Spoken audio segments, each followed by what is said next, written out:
Hello students, good morning all of you. Now today we are studying the concept of co-solvent agents and acid-base strength. Okay, so first we have to learn about what are the co-solvent agents. बहुत छोटा सा topic है ये जिसको अपन discuss कर लेते हैं. co-solvent agents. कल हमने कॉन्जुगेट एसिड बेस पेयर और Ka एंड Ka के बारे में पढ़ा था, Kb के बारे में पढ़ा था. ठीक है ना. डिसोसिएशन कांस्टेंट से हमने स्ट्रेंथ निकाली थी एसिड्स एंड बेसिस की. ठीक है. इसी के साथ साथ ना एक और कॉन्सेप्ट आता है को-सॉल्वेटिंग एजेंट्स का. को-सॉल्वेटिंग एजेंट्स क्या होते हैं स्टूडेंट्स? देखो यहाँ पे नेम से पता चल रहा है. देखो को-सॉल्वेटिंग को हिंदी में बोलेंगे सहविलायकीकरण. क्या बोलते हैं? सहविलायकीकरण. को-सॉल्वेटिंग एजेंट्स को बोल देंगे सहविलायकीकारक एजेंट्स. ठीक है ना. सहविलायकीकारक दैट मीन्स देखिए को-सॉल्वेटिंग मतलब हमने जो कल इक्वेशन देखी थी hard and soft acid and bases को. देखिए मान लीजिए ये कोई एसिड है. ठीक है ना. डिसोशिएट होने के बाद में कॉन्जुगेट बेस देगा प्लस H प्लस देगा. ठीक है. हमने क्या बात की थी कि यहाँ पे हमारे पास में जो ये एसिड बना है, जो हमारे पास में ये H प्लस आयन बने हैं, अगर इनको क्या करते हैं हम, ये H प्लस आयन अगर किसी के साथ में रिएक्शन कर ले तो ये वापस जो है इस बेस से रिएक्शन करके AH प्लस को नहीं, AH को नहीं बनाएगा, है ना. दैट मीन्स मान लीजिए कि अगर मैं इस AH को एसिड को जैसे मान लीजिए कि अपन एक एग्जांपल ले लेते हैं AH is equals to HF. ठीक है. इसके साथ में ये अच्छा ये डिसोशिएट होगा तो क्या देगा? जैसे ये डिसोशिएट होगा तो हमें ये क्या देगा? इसके डिसोशिएशन से हमें मिलेगा H plus and F minus. ठीक है. यहाँ पे पूरी की पूरी टेंडेंसी है कि ये H plus again F minus से रिएक्शन करके और वापस HF बना दे. लेकिन हम क्या करें, देखिए हम इस H प्लस आयन को यूटिलाइज कर देते हैं किसी अनदर मॉलिक्यूल के ऊपर. ठीक है. तो ये इससे रिएक्शन नहीं कर पाएगा. एक ये पॉसिबिलिटी हो सकती है. दूसरी ये पॉसिबिलिटी हो सकती है कि हम F माइनस को यूटिलाइज कर लें, किसी और अनदर मॉलिक्यूल से रिएक्शन करा दें. ठीक है. तो हम यहाँ पे दोनों तरीके काम में ले सकते हैं. तो अब मैं इस तरीके को अप्लाई करने के लिए क्या करती हूँ, HF की रिएक्शन के HF को डिसोशिएट करने के साथ साथ में मैं एक सॉल्वेंट ले लेती हूँ वाटर H2O. ठीक है. Lone pair of electrons present है हमें पता है. तो जैसे ही F माइनस का फॉर्मेशन होगा, जो H प्लस आयन बने हैं ये H प्लस आयन क्या करेंगे, इन ऑक्सीजन के इस लोन पेयर को एक्सेप्ट कर लेंगे. इसे इस तरह से लिखा जाएगा. ये जो लोन पेयर है ऑक्सीजन के वो क्या हो जाएंगे, चले जाएंगे किसके पास में, H प्लस के पास में. तो क्या बन जाएगा H3O प्लस. ठीक है ना. तो हमने क्या किया, इस प्रोटॉन को यूटिलाइज कर दिया इस सॉल्वेंट के साथ में, इस H2O के साथ में, है ना. तो अब ये H प्लस जो है वापस डिसोसिएट होकर इससे रिएक्शन नहीं कर पाएगा और HF का फॉर्मेशन नहीं कर पाएगा. दैट मीन्स हमने क्या किया, जो H प्लस आयन का फॉर्मेशन हुआ था उसको वापस सॉल्वेट कर दिया सॉल्यूशन के साथ. क्लियर. तो यही काम कहलाता है को-सॉल्वेशन. और जो एजेंट्स को सॉल्वेशन का करते हैं उन्हें बोला जाता है को-सॉल्वेटिंग एजेंट्स. क्लियर. अच्छा, अब हमारे पास में सिस्टम में क्या प्रेजेंट है, एक और एलिमेंट, एक और आयन प्रेजेंट है F माइनस आयन. इस F माइनस आयन को भी अपन यूटिलाइज कर देते हैं. यानी कि अगर मैं क्या करती हूँ, इस सॉल्यूशन के अंदर BF3 डालती हूँ तो ये BF3 क्या करता है, F माइनस को रिएक्शन F माइनस से रिएक्शन कर लेगा और क्या बना देगा, BF4 माइनस. ठीक है. क्योंकि BF3 क्या है, लेस एसिड है, लेस एसिड रिएक्शन कर लेगा F माइनस से और क्या बना देगा, BF4 माइनस. अब ये BF4 माइनस वापस टूटे फिर F माइनस दे और फिर अगेन HF बने, ये पॉसिबिलिटी नहीं है. दैट मीन्स हमने क्या किया, जो H प्लस आयन हमें मिले हैं उन H प्लस आयन को यानी कि इसकी एसिडिटी को बरकरार रखने के लिए एक ऐसा सॉल्वेंट इसके अंदर एड ऑन कर दिया जो कि उसको सॉल्वेट कर दे, इस F माइनस आयन को सॉल्वेट कर दे जिससे कि H plus ion again reaction ना करे. ठीक है. ये एक एग्जाम्पल हो गया को-सॉल्वेटिंग एजेंट का. अनदर एग्जाम्पल लेते हैं अपन अमोनियम आयन की रिएक्शन का. देखिए अमोनियम NH4 प्लस ब्रोंसेट एसिड है ठीक है, ये क्या है आपका ब्रॉन्स्टेड एसिड। क्लियर। इसका सॉल्यूशन कराते हैं वाटर के साथ में, क्या बन जाएगा देखो H3O+ तो बन ही जाएगा, और क्या बन जाएगा NH3 अमोनिया, H3O+ का फॉर्मेशन हो गया। क्लियर। अच्छा, अब ये जो अमोनिया बचा है, ये अमोनिया वापस इस H+ से रिएक्शन ना करे, इसके लिए हम इसके सॉल्यूशन में क्या ऐड करते हैं, कॉपर 2+, है ना, यानी कि क्यूप्रिक क्लोराइड CuCl2 ऐड कर लेते हैं ना। तो कॉपर का कोई भी सॉल्ट अगर हम ऐड कर लेते हैं इसके अंदर, जैसे मैंने Cu2+ ऐड कर लिया, तो जो 4 अमोनिया के मॉलिक्यूल्स हैं Cu2+ के साथ में कॉम्प्लेक्स का फॉर्मेशन कर देंगे। क्लियर। क्या बनाएंगे, CuNH3O4 ठीक है। तो ये कॉपर के साथ में कॉम्प्लेक्स का फॉर्मेशन कर दिया है, दैट मीन्स ये अगेन रिएक्शन नहीं कर पाएगा। दैट मीन्स यहाँ पे Cu2+ क्या है, दैट मीन्स यहाँ पे Cu2+ क्या है, को सॉल्वेटिंग एजेंट है, क्लियर। को सॉल्वेटिंग एजेंट का कॉन्सेप्ट समझ में आया, यानी कि ये जो अमोनिया बना था, इस अमोनिया को इसने सॉल्वेट कर लिया, ठीक है, और एक कॉम्प्लेक्स का फॉर्मेशन कर दिया। दैट मीन्स ये अनदर ये जो अमोनिया है वापस H+ आयन से रिएक्शन ना कर पाए, ठीक है। ये हमारा को सॉल्वेटिंग एजेंट का कॉन्सेप्ट था जो क्लियर कर दिया है। फर्दर एग्जांपल्स बुक में दे रखे हैं, वो आप स्टडी कर कीजिएगा, ठीक है। नेक्स्ट आ जाता है एप्लीकेशंस ऑफ ब्रॉन्स्टन-लॉरी कॉन्सेप्ट, ठीक है। ब्रॉन्स्टन-लॉरी का जो कॉन्सेप्ट था उसके एप्लीकेशंस, अनुप्रयोग, ठीक है। फर्स्ट क्या है इसका अनुप्रयोग, पीएच का मेजर करना, ठीक है, for the measurement of pH की कैलकुलेशन करना, पीएच कैलकुलेशन, मेजर करना या कैलकुलेट करना, मेन तो अप्रोप्रिएट वर्ड जो है वो कैलकुलेट करना है ना, पीएच कैलकुलेट करना, टू कैलकुलेट पीएच। क्लियर। अच्छा, फर्स्ट अपन पीएच कैलकुलेट करते हैं, aqueous solution of weak acid. Weak acid के एक्वस सॉल्यूशन की पीएच कैसे फाइंड आउट की जाए। देखो स्ट्रॉन्ग एसिड की पीएच आसानी से फाइंड आउट की जा सकती है, लेकिन जब वीक एसिड आ जाता है तो उस केस में हम उन सॉल्यूशंस की पीएच को कैसे फाइंड आउट करेंगे, ये ब्रॉन्स्टन-लॉरी कॉन्सेप्ट के थ्रू दिखाया जाता है। वही ब्रॉन्स्टन-लॉरी कॉन्सेप्ट के अंदर अपन ने क्या पढ़ा, कॉन्जुगेट एसिड बेस पेयर वाला, है ना। तो अपन क्या करेंगे, देखो यहाँ पे वीक एसिड ले लेंगे, कोई भी एक वीक एसिड ले लेते हैं, सपोज ये है आपका वीक एसिड 1। क्लियर। इसको सॉल्वेंट H2O के साथ में रिएक्शन करेंगे, ठीक है। यहाँ पे वाटर, यहाँ पे हमने क्या लिया, वीक एसिड लिया है, और वाटर हमारे पास में कैसे एज ए बेस एक्ट करेगा। क्लियर। देन जब सॉल्यूशन रिएक्शन होगी, ठीक है, यहाँ पे एसिड बेस से रिएक्शन करेगा और क्या बना देगा, एसिड अपना कॉन्जुगेट बेस B, ये बेस 1 हो जाएगा, एंड देन किसका फॉर्मेशन हो जाएगा, H3O+ का, ठीक है। इसको बेस 2 नाम दे दीजिए, इसको बेस 1 नाम दिया था, ठीक है। देन यहाँ पे क्या मिल जाएगा हमें, एसिड 2, ठीक है। ये केवल नाम दिया, ऐसा कुछ नहीं, इसमें कोई बड़ी बात नहीं, इसको नाम दे दीजिए इक्वेशन नंबर 1। क्लियर। अच्छा, वही है, देखिए हमने क्या मिला, हमें यहाँ पे क्या मिला, एसिड मिला है। अच्छा, फर्स्ट ऑफ ऑल आपको यहाँ ध्यान रखना है कि यहाँ पे ये जो एसिड आप ले रहे हैं एसिड 1, ये कैसा एसिड है, वीक एसिड है। देखिए ये वीक एसिड तो है, बट ये इतना भी वीक नहीं है कि वाटर के कंपैरिजन में बहुत लूजली H+ आयन को डोनेट करें, है ना, यानी कि ये इतना वीक नहीं है। दैट मीन्स इसकी जो प्रोटॉन डोनेशन की जो कैपेसिटी है वो वाटर से तो ज़्यादा ही है, तभी ये एसिड की तरह एक्ट कर रहा है ना। क्लियर। तभी वाटर इसके साथ में जब वाटर को डिजोल्व करेंगे तो वो बेस के रूप में एक्ट करेगा, क्योंकि इसकी टेंडेंसी वाटर के कंपैरिजन में H+ आयन को डोनेट करने की ज़्यादा है, ठीक है ना। तो यहाँ पे हमने क्या लिया, देखो वीक एसिड लिया है, वीक एसिड लिया है तो उसके लिए Ka को डिटरमाइन करना इतना आसान नहीं हो पाता है ना। तो हम यहाँ पे क्या करेंगे, सबसे पहले हम क्या लेते हैं, H3O+ लेते हैं, H3O+ के लिए Ka को फाइंड आउट करेंगे, ठीक है। फिर इसके रेस्पेक्ट में हम इस वीक एसिड के Ka को फाइंड आउट करेंगे।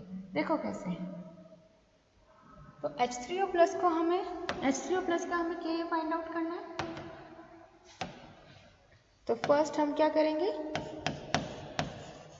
To find Ka of H3O plus, हम कौन सी इक्वेशन को फॉलो करेंगे, हमारे पास में इक्वेशन आ जाएगी H3O प्लस, जो कि हमारा क्या है, एसिड A1, ठीक है। इसी के साथ में बेस आ जाएगा हमारा H2O। बताया था ना कि कैसे H2O एसिड के रूप में भी एक्ट करता है, बेस के रूप में भी एक्ट करता है, ठीक है ना। तो इस एसिड A1 के करस्पॉन्ड में क्या बन जाएगा, इसका कॉन्जुगेट बेस H2O, क्लियर। इसका कॉन्जुगेट बेस बन जाएगा H2O, नाम दे दीजिए इसे B1, और इस बेस के करस्पॉन्ड में बन जाएगा कॉन्जुगेट एसिड H3O प्लस। इसको नेम लेबल कर देंगे अपन एज A2 से। अब इस रिएक्शन नंबर 2 के लिए अपन डिसोसिएशन कांस्टेंट लिख सकते हैं H3O प्लस का। K की वैल्यू फाइंड आउट कर सकते हैं, तो फाइंड आउट कर लेते हैं K की वैल्यू, वही जैसे हमने कल लिखा था, K ऑफ H3O प्लस क्या आ जाएगा, प्रोडक्ट की कंसंट्रेशन अपॉन रिएक्टेंट की कंसंट्रेशन। प्रोडक्ट क्या है हमारा, बेस B1, तो बेस B1 की कंसंट्रेशन, देखो बेस यहाँ पे भी सेम है B1 और ऊपर वाले रिएक्शन में भी सेम है, तो इसलिए अपन ने यहाँ पे क्या ले लिया, बेस B1, ठीक है। बेस B1 की कंसंट्रेशन H3O प्लस की कंसंट्रेशन डिवाइडेड बाय, देखो ये प्रोडक्ट हो गया B1 बेस हो गया, ये A2 क्या है, H3O प्लस, ठीक है। देन रिएक्टेंट क्या है हमारा, H3O प्लस, ये आ गया हमारा H3O प्लस, ठीक है। H3O प्लस से H3O प्लस कैंसिल आउट हो जाएगा, क्या मिलेगा हमें, ओनली बेस B1, यानी कि बेस B1 की कंसंट्रेशन को फाइंड आउट करके हम acid dissociation constant for H3O plus यानी कि H प्लस आयन की कंसंट्रेशन को फाइंड आउट कर सकते हैं, ठीक है, फाइंड आउट कर सकते हैं। यहाँ पे B1 क्या है, B1 इज इक्वल्स टू क्या है, H2O, है ना। और हमने देखा था कि H2O की कंसंट्रेशन क्या होती है, 55.5, कल ही हमने देखा था। स्टैंडर्ड हमने मान लिया है कि 55.5 मोल पर लीटर के अंदर इतने, मतलब 1 लीटर के अंदर H2O के 55.5 मोल्स प्रेजेंट है, ठीक है ना। सेम अब अपन इसी रेफरेंस को यूज करके और एसिड के लिए K की वैल्यू को फाइंड आउट करेंगे, ठीक है। तो इक्वेशन लिख लेते हैं,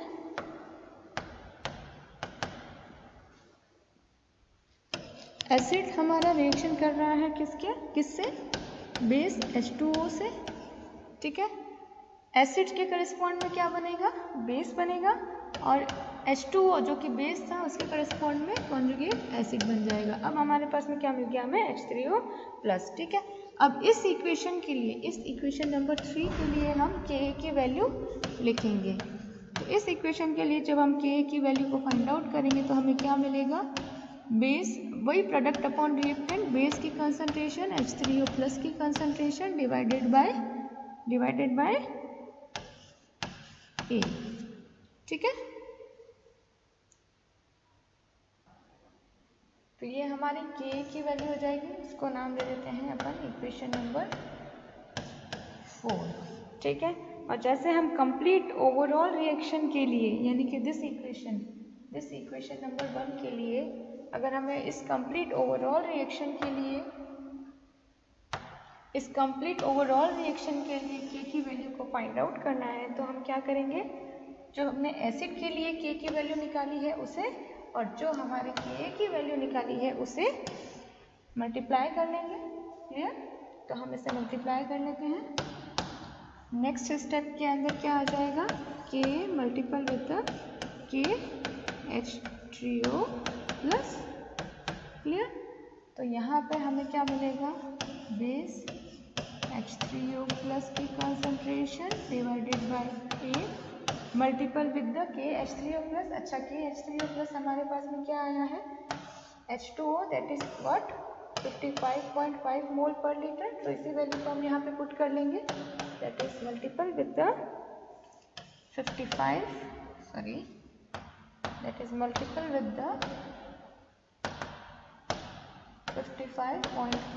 मोल्स पर लीटर। कंसंट्रेशन का साइन लगा लें, मोल्स पर लीटर में आ जाएगा, क्लियर। देखिए एक कॉन्सेप्ट यहाँ पे और अराइज होगा, हमें फाइंड आउट करना है किसका, बेस की कंसंट्रेशन। तो बेस की कंसंट्रेशन को अपन डायरेक्टली आइडेंटिफाई नहीं कर पाएंगे, हमें इनडायरेक्टली इसे आइडेंटिफाई करना होगा। इनडायरेक्टली कैसे आइडेंटिफाई करेंगे, देखिए ये जो बेस फॉर्मेशन हुआ है यहाँ पे बी का फॉर्मेशन हुआ है, ये किसको डायरेक्टली रिप्रेजेंट कर रहा है कि जितने H+ आयन H2O ने एक्सेप्ट किए हैं एज ए H3O+ के फॉर्म में उतना ही बेस बनेगा, इससे ज़्यादा तो नहीं बनेगा। तो हम बी को यहाँ पे जो बेस की कंसंट्रेशन है हम उसे H3O+ के कंसंट्रेशन के रूप में लिख सकते हैं, ठीक है ना, क्योंकि जितना बेस प्रेजेंट होगा, जितने H2O आयंस जो है H+ आयन को एक्सेप्ट करेंगे उतना ही तो बेस बनेगा, तो उतना ही तो कॉन्जुगेट बेस बनेगा इस एसिड का।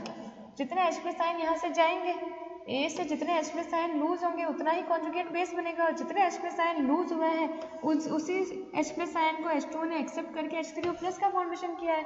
तो इनडायरेक्टली हम क्या कर सकते हैं, H3O+ की कंसंट्रेशन को फाइंड आउट करके इस बेस की कंसंट्रेशन को फाइंड आउट कर सकते हैं। क्लियर? तो हम इस इक्वेशन को कैसे लिख सकते हैं,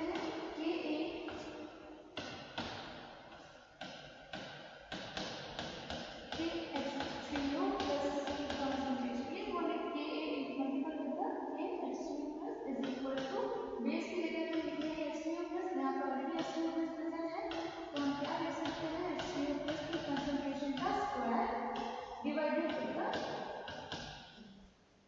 द A की कंसंट्रेशन मल्टीपल विद द 5.5 मोल पर लीटर।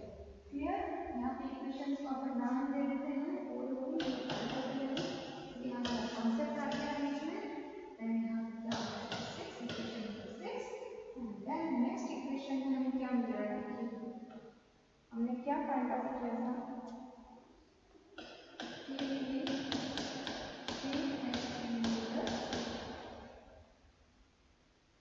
ठीक है, हम क्या कर लेते हैं, देखो क्वेश्चन वापस से देख लेते हैं कि H3O+,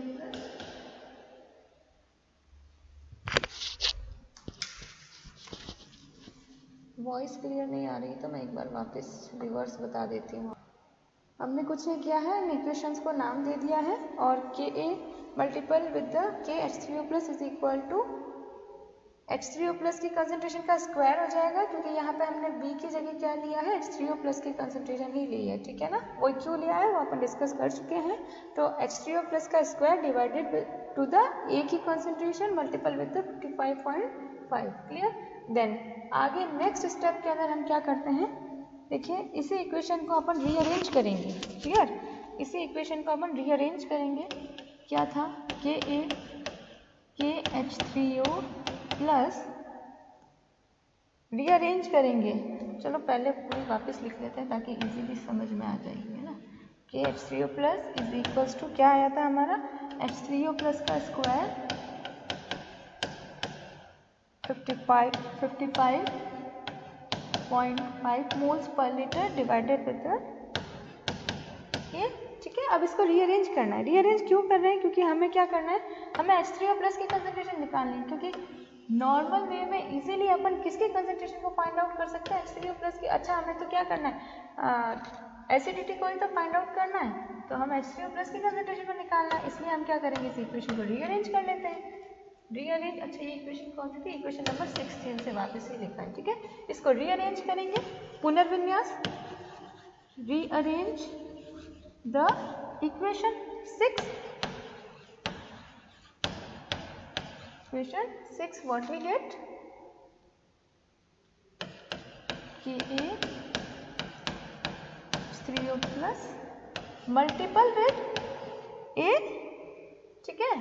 ये इसके क्या हो जाएगा, देखो बायो वाले स्टूडेंट्स देखेंगे, ये तो अप में आ जाएगा और ये डाउन में आ जाएगा, multiple is equals to K sign K, ठीक है। तो divide by 55.5 is equal to H3O+ का स्क्वायर 7, स्क्वायर है तो अपन यहाँ पे स्क्वायर को हटा के इधर अंडर रूट लेके आ सकते हैं। देन KH3O+ A की concentration divided by 55.5 is equal to H3O+, plus की कंसंट्रेशन। ठीक है, तो यहाँ पे हम क्या कर सकते हैं, H3O प्लस की कंसंट्रेशन को इजीली फाइंड आउट कर सकते हैं। दैट मीन्स हम वीक एसिड के अगर हमारे पास है तो उसकी एसिडिटी को इस इक्वेशन से फाइंड आउट कर सकते हैं। क्लियर? तो ये वही है ब्रॉन्स्टन लॉ की एप्लीकेशन है। ओके, अच्छा, इस इक्वेशन से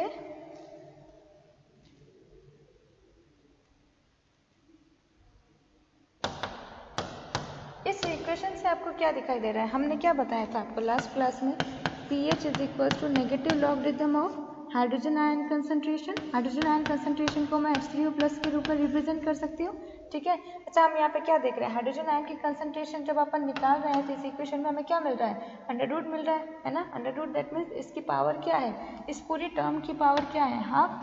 इस पूरी टर्म की पावर क्या है, हाफ। दैट मीन्स अगर हमें वीक एसिड्स के लिए pH की वैल्यू को फाइंड आउट करना है तो उसके लिए हमारी ये pH वाली ये जो इक्वेशन है ये तो है स्ट्रॉन्ग एसिड्स के लिए। अगर हमें वीक एसिड के लिए इसको फाइंड आउट करना है तो हम कैसे करेंगे, वीक एसिड्स के लिए अगर हमें इस इक्वेशन को लिखना है तो हम कैसे लिखेंगे, pH is equals to half pKa, क्योंकि pKa से ही फाइंड आउट कर पा रहे हैं हम इसे। हाफ क्यों लिया, क्योंकि वहाँ पे अंडर रूट आया था, plus half pK H3O plus वाला है ना। देखो हमने क्या किया था, pKa की वैल्यू हमने क्या किया था, अंडर रूट हमने pH की वैल्यू को फाइंड आउट कर दिया था, under root K H3O plus acid की कंसंट्रेशन डिवाइडेड बाय 15.5 है ना। आज pKa को अपन कैसे फाइंड आउट करते हैं, देखो मैं आपको वापस बताती हूँ, हमने क्या किया था, लास्ट स्लाइड के अंदर जाते हैं। देखो ये हमने क्या किया है, pH की वैल्यू को फाइंड आउट किया है। ये तो हो गया स्ट्रॉन्ग एसिड के लिए इक्वेशन, स्ट्रॉन्ग एसिड के लिए pH की इक्वेशन। ठीक है, और ये हो गया आपका Ka। ठीक है, Ka के लिए अपन ने क्या किया, अंडर रूट किया है और ये मल्टीपल में है। pKa के लिए अपन क्या करते थे स्ट्रॉन्ग एसिड में, pKa को एड ऑन करते थे और pKa को एड ऑन करते थे और Ka को मल्टीपल में लेते थे। ठीक है ना, तो उसी तरीके से हमें Ka की वैल्यू तो मिल गई है यहाँ पे। ठीक है, नेक्स्ट अपन क्या करेंगे, pKa की वैल्यू को फाइंड आउट करेंगे। तो यहाँ पे pKa की जो वैल्यू है वो हमारी क्या आ जाएगी, half pKa plus half pKH3O plus half log 55.5 minus half log A। ठीक है, ये कैसे आया, देखो ये आया है इस इक्वेशन से, इक्वेशन नंबर 8 से। ठीक है, अंडर रूट है तो इसके लिए जब अपन pKa निकालेंगे तो क्या आ जाएगा, हाफ pK है। ठीक है, और जब मल्टीपल में होता है और लॉग निकालते हैं तो क्या आ जाता है, साइन, पॉजिटिव साइन आ जाता है। ठीक है, तो मल्टीपल में देखो, इसका यहीं पे करके दिखाती हूँ, मल्टीपल में है तो क्या आ जाएगा इसका, हाफ, अंडर रूट है इसलिए हाफ आ जाएगा, हाफ pKa, मल्टीपल में है तो ऐड आ जाएगा, ऐड कर लेंगे हाफ pKH3O प्लस। ठीक है, देन यहाँ पे ये भी मल्टीपल में है, एक ही कंसेंट्रेशन, तो वापस क्या करेंगे, हाफ log 55.5। ठीक है, तो इस यहाँ से इसे इसी तरीके से अपन, यहाँ पे स्पेस नहीं है तो नेक्स्ट स्लाइड पे ही मैं लिख रही हूँ।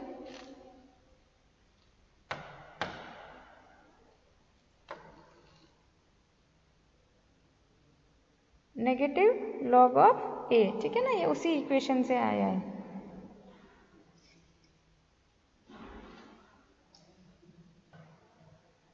अब देखिए यहाँ पे क्या है, नेगेटिव लॉग ऑफ A, यहाँ पे क्या है, एसिड की कंसंट्रेशन है जो कि डिसोसिएट नहीं हुए हैं, इसलिए यहाँ पे नेगेटिव साइन आया है। ठीक है, यहाँ पे क्योंकि जब अपन वीक एसिड की बात करते हैं तो वीक एसिड के लिए जितना एसिड नॉन डिसोसिएट है उसका अमाउंट और जितना एसिड हमने ऐड किया है उसका अमाउंट इक्वल होता है फॉर वीक एसिड्स के लिए। ठीक है, तो ये वाली टर्म और ये वाली टर्म दोनों सेम हो जाएगी फॉर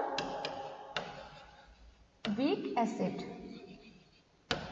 वीक एसिड के लिए ये दोनों टर्म्स क्या होती है, इक्वल होती है। तो ये पूरी कैंसिल आउट हो जाएगी। देन हमें pH की वैल्यू क्या मिलेगी, pH is equals to half pKa plus half log of 55.5। ये क्या है, वाटर की कंसंट्रेशन जो हमने पर लीटर के अंदर ली है, ठीक है। दैट मीन्स ये कांस्टेंट वैल्यू है, हम कुछ और भी ले सकते हैं, तो हम इसे कैसे लिख सकते हैं, pH is equals to half pKa plus half log C, ठीक है। तो ये वीक एसिड के लिए क्या आ जाएगा, pH की वैल्यू को फाइंड आउट करने का फॉर्मूला, ठीक है। इसी तरीके से जब अपन को वीक बेसिस के लिए निकालना है तो हम क्या कर लेंगे, इसी इक्वेशन से वीक बेस का भी निकाल सकते हैं। pH में अगर 7 को प्लस कर दे तो वीक बेस का मिल जाएगा हमें, तो pKa plus half log C, ये क्या आ जाएगा, pH फॉर वीक बेसिस,